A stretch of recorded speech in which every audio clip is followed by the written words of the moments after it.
morning to the honorable ministers of the council, members of the media, radio listeners via St. Martin Gov Radio 107.9 FM, Tel TV Plus, respective radio stations island-wide, online, and TV 15 viewers. I'm Rolika Roach, and welcome to the live Council of Ministers press briefing for today, Wednesday, March 1st, 2023. At this time, I would like to invite the Honorable Prime Minister and Minister of General Affairs, Severa Jacobs, to address you. Prime Minister Jacobs, you have the floor. Thank you very much, Rolika. Good morning to you. Good morning to my colleague Minister of Finance here with me and those who are still going to join us. Good morning to the members of the press.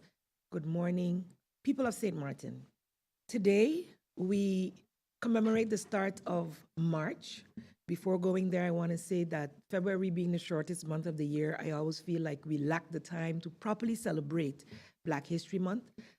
Indeed, it's something we need to celebrate as people of color all the time. So I would like to encourage the people of St. Martin to continue to get to know our history, get to know the great strides people of color have made throughout history, and that we commemorate that and remember that as we move forward. A lot has been done, a lot has been said during the month of February, but I do encourage you to continue to celebrate who we are as a people, how far we've come, but in fact that was not the beginning of who we are, that there is greatness within us from the inception. As March rolls in, though, it is a new month to celebrate even more things that are close to my heart. It is Women's History Month. Now, I had to confirm that because I know we always ensure not just to celebrate on March 8th, but throughout the month. But we found that internationally, it's also recognized, and many may be familiar with International Women's Day, which happens on March 8th. But I think it's very opportune for us to take the time as a community to spend more time highlighting the contributions of women. Being a woman leader myself, it is an honor for me to stand here, sit here, and say that we choose to commemorate and celebrate Women's History Month, a month declared to highlight the contributions of women in events, in history, in contemporary society, but also, of course, right here on St. Martin. And the theme for this year for International Women's Day is embracing equity. I've used that word a lot. If anyone has heard me speak about RICE, respect, impulse control, compassion, and equity. So equity and embracing equity for women, for me, is very, very important, meaning treating us fairly, treating persons fairly. And so we will be exploring ways in which we can support and highlight equity for women within our community to ensure fairness, justice, and equal opportunities in all aspects of life. I think in some areas, St. Martin is leading in that, but in certain areas, of course, we still have a lot of work to do. So we should ensure that we provide women with the same access to resources, opportunities, and benefits that men have, regardless of what our gender may be. As Minister of General Affairs, specifically in charge of personnel, I will also be taking the time to highlight the women within the ministry and in government in general, sharing their contributions, their positive contributions, highlighting, as well as women throughout St. Martin society. So stay tuned to both the Prime Minister Facebook page as well as St. Martin Gov page for the highlights, which will go out shortly after this broadcast, which will start. And you can look throughout the month to see who we are highlighting. As government in that vein, across the board, we continue to support the development of our employees, and in collaboration with the Department of Sport under the Ministry of ECYS, we are in the pilot project called Work Vitality, where we're providing free sessions in yoga, physical fitness, as well as sport, which is organized and paid for by government to ensure that there's opportunity not just to produce, but to rest, recreate, and recharge. This past week, I also had the pleasure of giving opening remarks at the 3-day Empower conference. Events like this are especially important for the working relationship between government and NGOs. Many of the good work that is done by nonprofits in St. Martin is done with the support of government, something that sometimes we fail to highlight. We big up the organizations, but we forget, and people ask, so what government doing? And in fact, government is playing a huge role in supporting these NGOs and NPOs. So I was very pleased to be included to give opening remarks at the first day session. And I'm very happy to see that there are so many organizations collaborating with government, which you will hear me say as I wear this SDG pin on a regular basis, is about all the goals that we want to achieve for sustainable development. And the great goal is by 2030, but it is what we do each day and the step-by-steps we take that will help us to achieve them. So congratulations to Empower and all of the organizations that work very diligently to make the conference a success, so that we can continue to address social, economic, and environmental challenges and promote the well-being of all the members of our society, but especially the most vulnerable.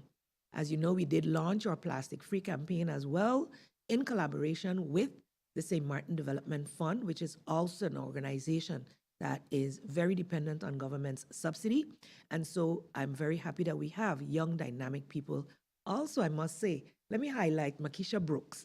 As a female, I'm doing it here impromptu now. I know it's probably coming down in a month, but she's someone that we can rely on as government, a young professional woman that is the hope of St. Martin for me, especially where women are concerned, as she is a shining example of a St. Martiner going away to study, coming back home, and contributing 100% to the betterment of not just her community, but other organizations as well.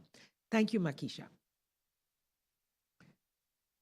As organizations dedicated to community development, we will continue to move hand in hand, experiencing some of the same challenges, but also opportunities so that we can build the St. Martin we want. All of this we consider part of nation building, and we will continue to highlight the positives in that regard. Also, this week, we had a mission from the World Bank here regarding the Digital Transformation Project under the Trust Fund, DGTP. It was a very successful mission. I was involved in a quite in-depth meeting with all of the members of the technical teams as well as our digital leadership team. And I am very encouraged by the progress we're making, and we will continue to update on where we are in regards to that as well.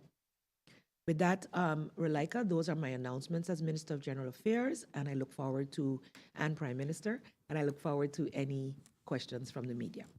Thank you, Prime Minister Jacobs, for your opening remarks. If you have just joined us, you are watching the live Council of Ministers press briefing for today, Wednesday, March 1st, 2023. Thank you for joining us. We now move on to the question and answer session. However, before we begin, I would like to inform that the Honorable Minister of Finance, Artwell Edion, is present, however, will not be making any opening statements, but available for any questions the media may have. The floor is open, and Bibi Hart Shaw of SMN News, you have the floor. Good morning, Relaika. Thank you. Good morning to ministers and colleagues. My first question is to Prime Minister St. Martin. Prime Minister, on Monday, the Council of Ministers met with the SBOD of NVGEBE. The 5 reports were presented. Can you tell us if a decision, after hearing all that was found in the various reports, if a decision was taken on the profiling of the management team, if there is one still to come in?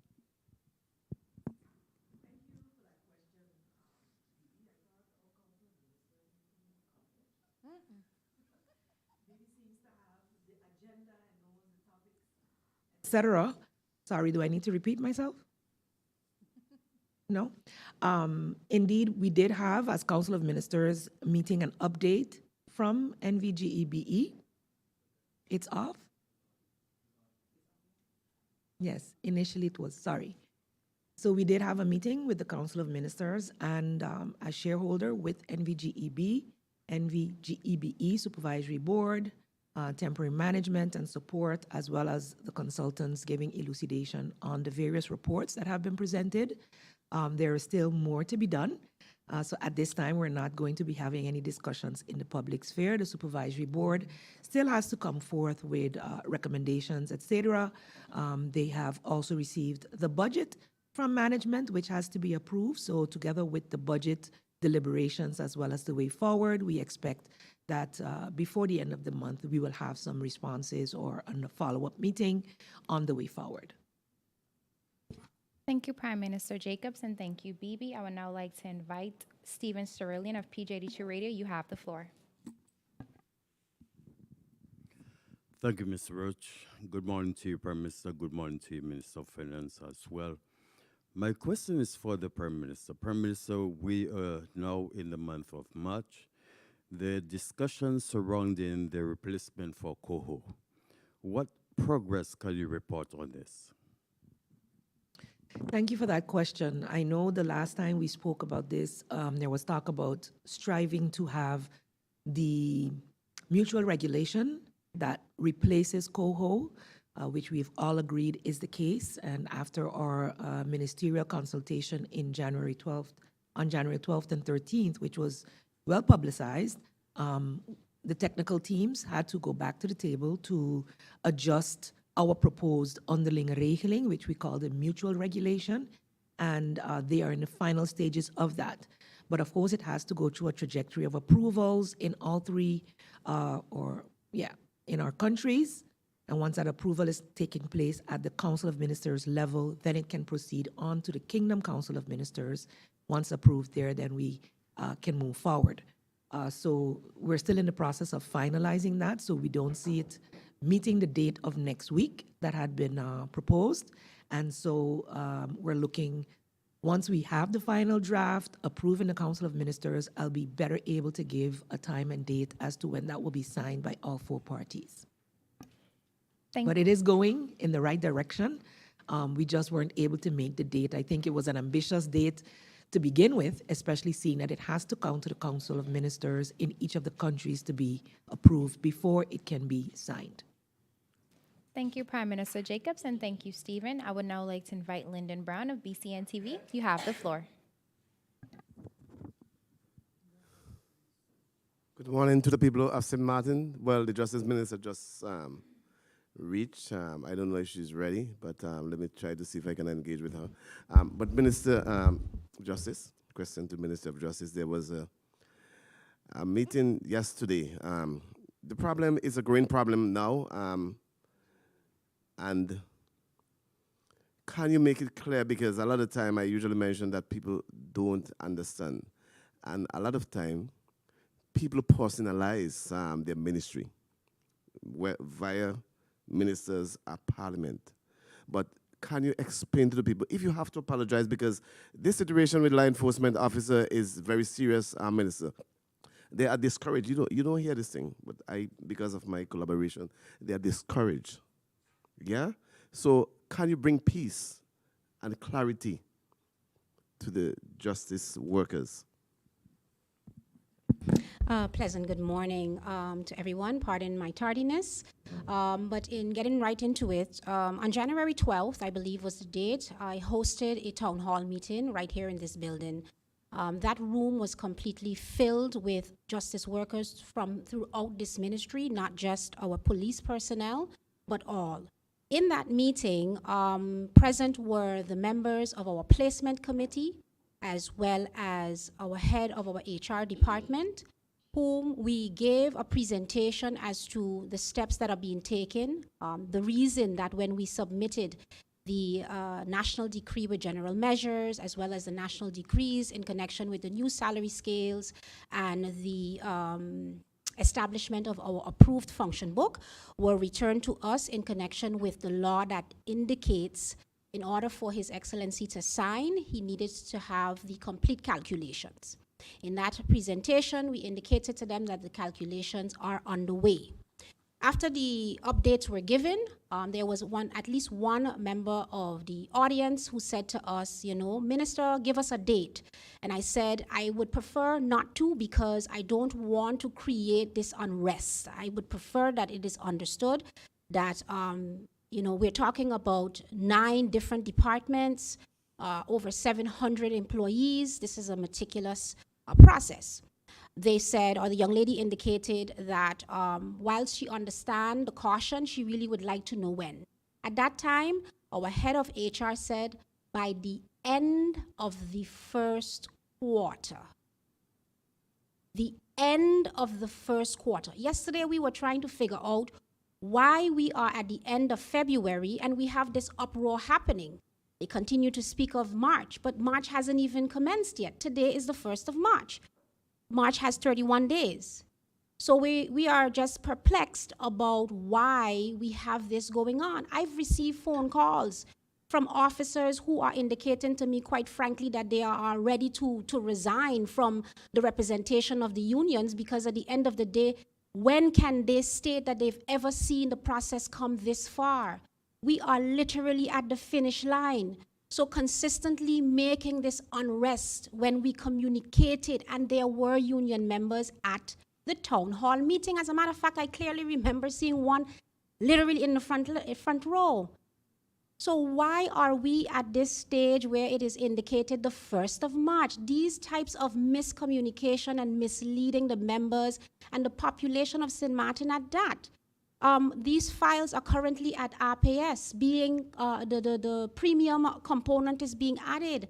And I've indicated that these are the steps. What's next? They're going to be audited, because if, you know, the type of experience we've had thus far, despite the communication, despite the meetings held, you see this happening. So I want to make sure that these numbers are audited, because then the next outburst is going to be that the calculations are not correct. So to avoid that, we are making sure that we do this thing the correct way.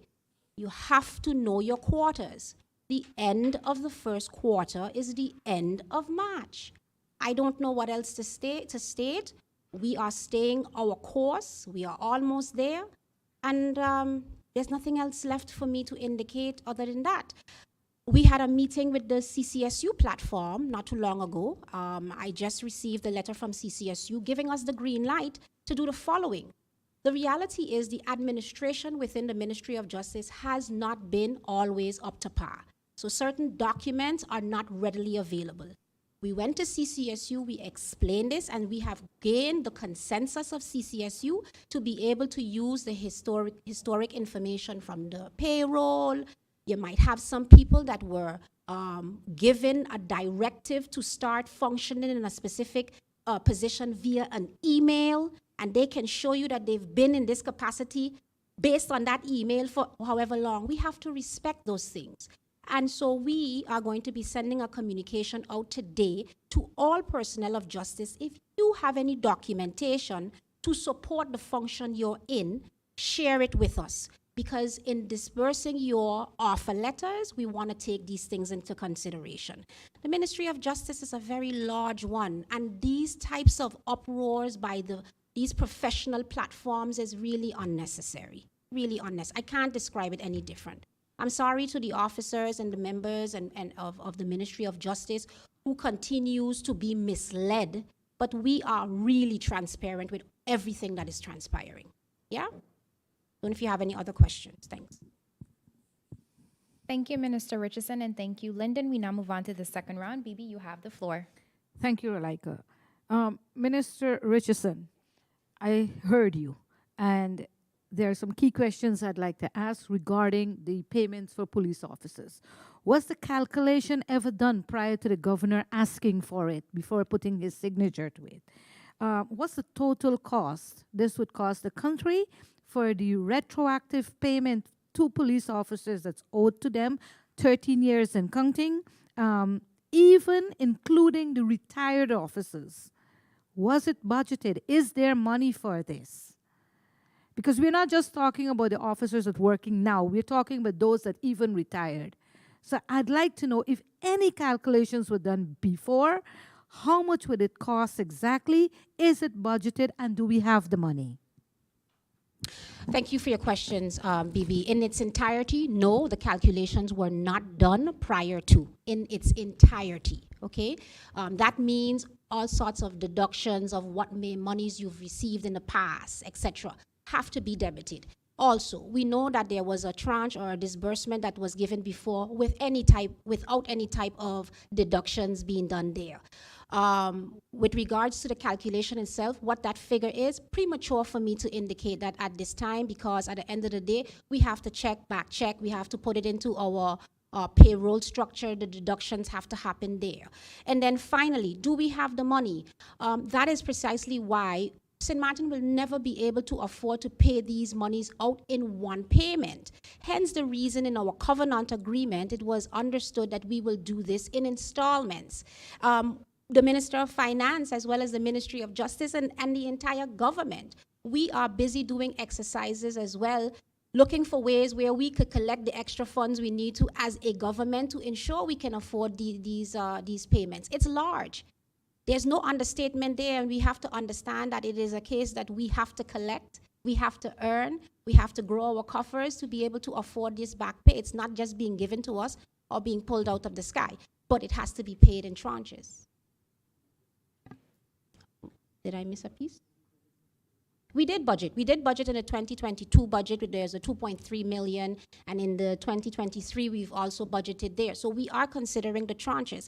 And then if it's a case that in the end, when you divide those installments in a specific amount that didn't or wasn't realized in, let's say, the next tranche, then we know that we have to, whether we double up or increase in those coming.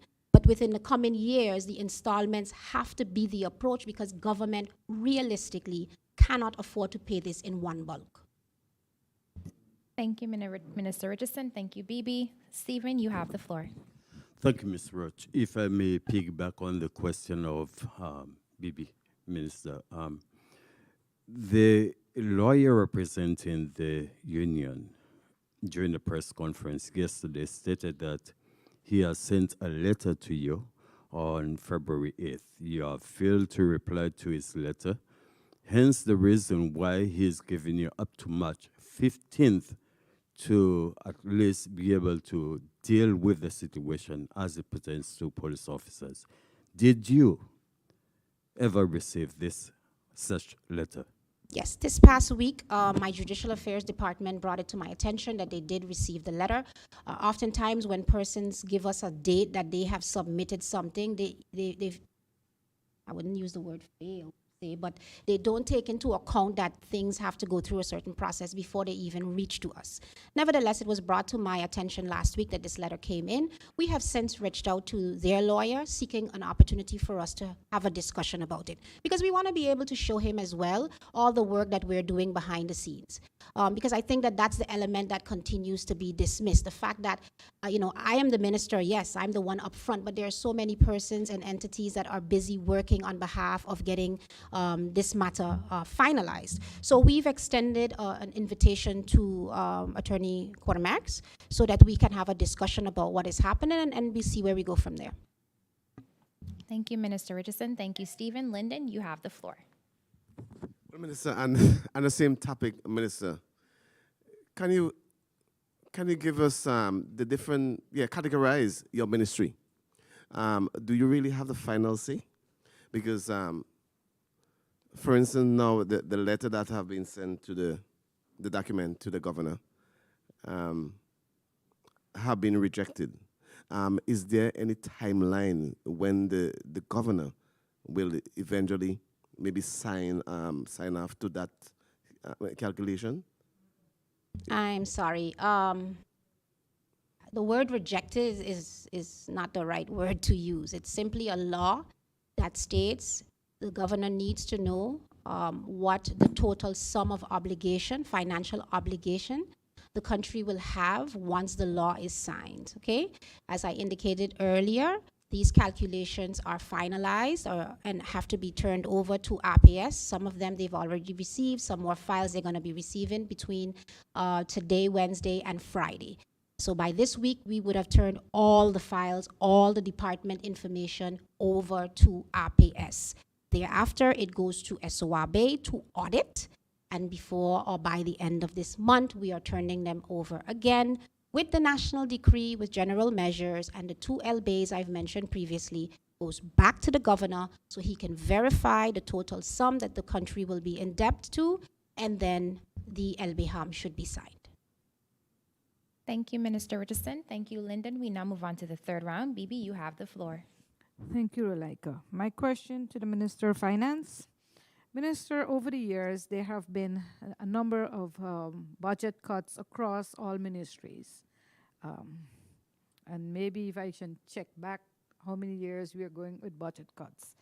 And all the ministries have suffered. They have hampered. Especially, I would like to give an example because you are the acting minister of Vromi. And since Vromi is not here, I'll use that as an example that Vromi was severely hampered because many of the infrastructure upgrades were not conducted. They could not take place because of lack of funding. Today, we have a number of areas where we're having sewage water running all over the place. Teachers of Milton Peters College have even complained about the sewage water running in their area in the vicinity of the Catholic Church. How does government plan to rectify the situation with the budget cuts? Thank you for your question, Michelle. Good morning to my colleagues. Good morning to the viewing public. In regards to budget cuts, I want to look at it a little differently. For example, if you know that you make, let's say, $1,000 a month, but you put a budget of $5,000, and then you want to spend $4,000, for example, how do you spend $4,000 if your revenue was only $1,000? So in regards to budget cuts, what happened over the years was at times us overestimating our potential revenue income on projects. Two, not looking at our past historical data of what our actual revenue is, or even the past years. And three, putting items in a budget, for example, budgeting items where we don't actually execute them. And that's why for this year, actually, for budget 2023, we've actually submitted a balanced budget, I believe, for the first time in a very, very long time, with as realistic as possible revenue-generating measures, which the Minister of Justice also mentioned. And in regards to the sewage, I know that between the Ministry of Rummy and the Ministry of VSA, I believe, I'll let the ministers answer that, a committee was formed, because I know both ministers are very cognizant of the situation in regards to sewage, and know especially the Minister of Rummy was one of the first things he discussed coming into government. So I believe there is a committee that has been put together to start to look at sewage and tackling the sewage situation on the island in general. So I'll have to ask for an update with them on that matter. Thank you, Minister Edion. Thank you, Bibi. Stephen, you have the floor. Thanks. Minister of Finance, during a recently held press conference, CFT stated that you're projected to at least present the budget to Parliament on a projected time frame. Are we still on the way to presenting the budget at the time that is mentioned to do so, March 31st, I think? And what figures are associated with the budget? Thank you for your question, Stephen. Welcome back also, it's been a while. And this also want to answer one more question from Michelle that she asked also in regards to infrastructure. Infrastructure, yes, has been lacking over the last, I think the last time we had capital expenditure budget was 2014. So yes, that has been lacking, but I'm happy to say that in 2022, actually, we were basically approved by the CFT in regards to our CapEx, but not for the budget. So a loan for CapEx was not given. But that same 2023 elucidations, basically in all of the items from the 2022 CapEx will be pushed forward to 2023, and look forward to a positive approval for 2023. And I'm pretty sure we'll see that infrastructure investment happen again this year for the first time in almost a decade. In regards to the budget, we are so far scheduled to still make that deadline, Stephen, of March 31st. We're expected to get it back very soon from the Council of Advice. And then from there, we will be able to approve again as CoM and send on to Parliament. So from our perspective as a Council of Ministers, we are still going to make the March 31st deadline. Thank Figure, I don't have the exact figures. I prefer to get an exact figure for you. Thank you, Minister Edion. Thank you, Stephen. Lyndon, you have the floor. Question to the Prime Minister. Prime Minister, there's a proposed €2 million for the Dutch proposal for the involvement in slavery, Minister. Is it pending that St. Martin and the rest who are involved will accept? And up to now, Minister, just make it clear. I heard there's a proposed $2 million that the Dutch gonna offer for the involvement in slavery. So I'm asking you, Prime Minister, if you know about it, can you dive into it so we can understand where St. Martin plays in this matter? As it relates to St. Martin's stance on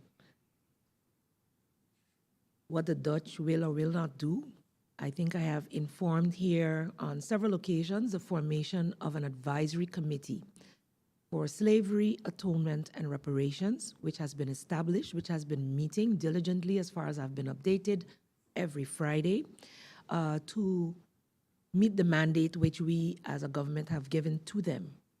We have not received any offers thus far. And on a kingdom relations discussion, the last one I had, the kingdom consultation virtually with the state secretary and my other colleagues from Curacao and Aruba, actually, no, it was individual, it was bilateral. The topic did come up, but not as a matter of being in depth, just that the Dutch were committed to work with us in whatever way that, and they would make a proposal as such. I have not yet received said proposal. So regardless to what you may have heard, I will only go based on documented correspondence from my colleagues and then proceed accordingly. Thus far, we have not received anything in writing. The committee is established. We're aiming to have a full entity that will be, let's say, established by national decree. They are mandated to provide us with a white paper. They are mandated to provide us with advice. And of course, following what's going on within the region as well. As you may know, there's an upcoming conference in Jamaica that we will be doing our best to follow virtually to see what the region is saying, because the domino effect is being felt of the apology, and we look forward to the positives that will come for St. Martin as a result. I think key for us is knowing that we are in dire financial need. We would like to have more. We would like to create the surplus. We see the reparations as key to the apology. The Dutch does not see it as that. They see that they will give assistance in some way here and there. They're already assisting in other ways. For us, we see whatever aid that we're getting from the Netherlands should be seen as separate from any reparations. The commitment to assist us with development of certain areas that have been in arrears for many, many years are fine. We are getting some level of assistance also with the country reform packages in the form of subsidies. That's also fine because we are working on those things together with the Netherlands, our partners in the kingdom. So any other funding that comes as a result of building awareness for the past and ensuring that the real story is taught within all our schools within the kingdom and the world, I think is very, very important. We're not going to shun any efforts to do that, but it will not be, let's say, the discussion for reparations won't be tossed aside in that regard. But until we receive something in writing, I'll refrain from giving any further comment as to the way forward. Thank you, Prime Minister Jacobs, and thank you, Lyndon. We now move on to the final round of questions. Bibi, you have the floor. Thank you, Rulaika. Prime Minister, can you tell me if the CFO of TALEM, has he been appointed? And can you give us also an update on the investigation regarding NEPA? Where are we on this? Unfortunately, on NEPA, I don't have an update. We will have to touch base with the Minister of ECYS once he returns. As it regards the CFO of GEBE, of TALEM, we as council and shareholder did do the necessary. I believe the last process is the screening process that still needs to take place or is taking place. So that expects to be, hopefully that would be rounded off by the end of this month, hopefully. And we will know the way forward. Thank you, Prime Minister Jacobs. Thank you, Bibi. Stephen, you have the floor. Thank you, Ms. Roach. My final question is for the Prime Minister off the bat. Prime Minister, how are things within the Council of Ministers?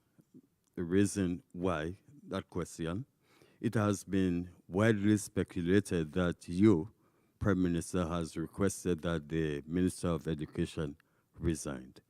Is there any truth to that? Very interesting question. I know I don't usually deal with the politics on the government's platform, as a Council of Ministers, we continue to work as a team to execute the governing program that we have put forward with the support of our Parliament. And that's all I'm prepared to say on the matter at this moment. Thank you, Prime Minister Jacobs, and thank you, Stephen. Lyndon, you have the floor. Question to the Minister of Finance. Minister of Finance, it was 3 years ago that Minister of Health, Mr. Omar, has emphasizing the race to 85. I don't know who win the race, Minister. And the question really is, has the economy better from since he mentioned that there's a race to 85 and that will make the economy balance. So the emphasis is on the betterment of the economy. Thank you for your question, Mr. Brown. Also, congrats to you on the launching of your party. I might have you as a future colleague in the future. In regards to race to 85, I am not too sure what you're referring to. So if you can be a little more specific, I have no idea what you're referring to. It was on the basis of a balanced economy. During the vaccine, it was the emphasis that vaccinated, this is going to help, they're going to bring back the economy. So if I want to dive in a little bit more, and also it has been proposed that there's 1 million tourists will be passing through St. Martin. So the question based on the economical uplift of St. Martin. That's really. Okay, I think you're referring to when we were during the peak of COVID and we were doing the vaccination program, and basically he was mentioning that we need to get to a certain amount of persons being vaccinated to open and so forth. I think we are living in that result now. We're one of the first, I think, to fully open against even the certain other advices. And I think that helped us to be able to boost our economy earlier than some other islands even. If you even look at, say, for example, what's going on in China for the last year, where they delayed that and now had millions of persons now still dealing with COVID. So I think that the decision then has been proven right, thank God. And I think we're living in the fact that we've made the right decisions during COVID. Thank you, Minister Edion. Thank you, Lyndon. Members of the media, this does bring us to the end of the question and answer session. Any further questions can be sent to the Minister's Cabinet in writing. Honorable Ministers of the Council, members of the media, radio listeners, and online viewers, this brings us to the end of the live Council of Ministers press briefing for today, Wednesday, March 1st, 2023. For rebroadcast, tune in to St. Martin Gov Radio via 107.9 FM, Telem-Tel TV Plus, the official Facebook page of the Government of St. Martin, YouTube channel Government of St. Martin, and TV 15. For video on demand, log on to the Government of St. Martin's YouTube channel. On behalf of the Department of Communication and the Government of St. Martin, I'm Rolika Roach and wishing you a pleasant day further.